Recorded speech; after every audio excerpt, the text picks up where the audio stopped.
इसरो का प्रयास आज केंद्र स्तर पर है। जैसे ही चंद्रमा की सुबह होती है, सभी की निगाहें चंद्रयान-3 पर टिक जाती हैं, जहां इसरो अपने सौर ऊर्जा से संचालित लैंडर विक्रम और रोवर प्रज्ञान को फिर से जागृत करने के मिशन पर निकलता है।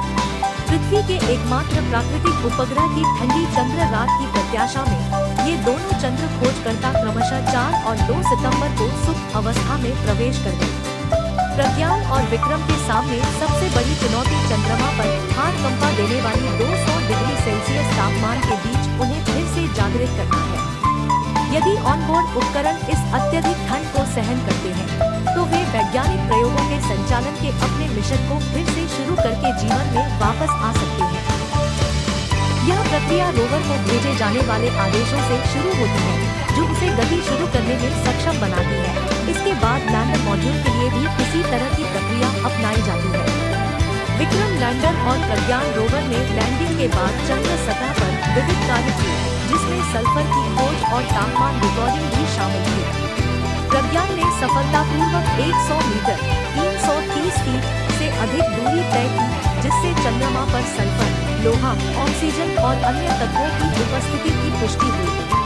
हालांकि संचार पुनः स्थापित करने के प्रयास जारी हैं। इसरो ने साझा किया, विक्रम लैंडर और प्रज्ञान रोवर के साथ संचार स्थापित करने के प्रयास किए गए हैं, ताकि उनकी जागने की स्थिति का पता लगाया जा सके। अभी तक उनसे कोई संकेत नहीं मिला है। संपर्क स्थापित करने के प्रयास जारी रहेंगे।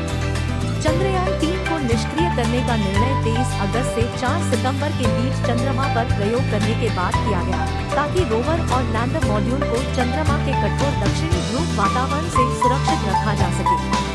इसरो चंद्रयान-3 के विक्रम लैंडर और प्रज्ञान रोवर के साथ फिर से संपर्क स्थापित करने के अपने प्रयासों के लिए प्रतिबद्ध है। 23 अगस्त को चंद्रमा के अज्ञात दक्षिणी ध्रुव को छूने के बाद से विक्रम लैंडर अंतरिक्ष में 40 दिनों की यात्रा पर निकल गया है। शिव शक्ति बिंदु से चंद्रमा की सतह पर 100 मीटर से अधिक की दूरी तय करने के बाद प्रज्ञान रोवर को 2 सितंबर को सुरक्षित रूप से स्लीप मोड में रखा गया था। चंद्रयान-3 के लिए अगला महत्वपूर्ण मिशन चंद्रमा पर पानी की उपस्थिति की पुष्टि कर रहा है। मिशन ने पहले ही रिमोट सेंसिंग के माध्यम से चंद्रमा की सतह पर ऑक्सीजन और अन्य अपेक्षित धातुओं की उपस्थिति का संकेत दिया है। हाइड्रोजन का पता लगाना, जो विशेष रूप से पानी से जुड़ा हुआ है, चंद्र पानी का निर्णायक सबूत प्रदान करेगा। विक्रम लैंडर और प्रज्ञान रोवर की जागृति प्रक्रिया के बारे में इसरो के अध्यक्ष माधवन नायर ने बताया, विक्रम लैंडर और प्रज्ञान रोवर लगभग 2 सप्ताह से गहरी नींद में है। यह लगभग फ्रीजर से कुछ निकालने और फिर उसका उपयोग करने की कोशिश करने जैसा है। तापमान 150 डिग्री सेल्सियस से अधिक हो गया होगा। सौर ताप उपकरणों को गर्म कर देगा और बैटरियों को भी रिचार्ज कर देगा। यदि ये दोनों स्थितियां सफलतापूर्वक पूरी हो जाती है, तो इस बात की काफी अच्छी संभावना है कि सिस्टम फिर से चालू हो जाएगा। वैज्ञानिक आकांक्षाओं के अलावा लोकसभा में चर्चा विज्ञान और प्रौद्योगिकी में अनुसंधान और विकास के लिए बजटीय आवंटन के इर्द-गिर्द घूमती रही। विपक्षी सदस्यों ने फंडिंग बढ़ाने की मांग की और सभी लोकसभा क्षेत्रों में विज्ञान संग्रहालयों और केंद्रों की आवश्यकता पर जोर दिया। इसरो के पूर्व प्रमुख के सिवन ने ठंडे तापमान से बचे रहने वाले विद्युत घटकों के महत्व पर प्रकाश डालते हुए जागृति प्रक्रिया की सफलता के बारे में आशावाद व्यक्त किया।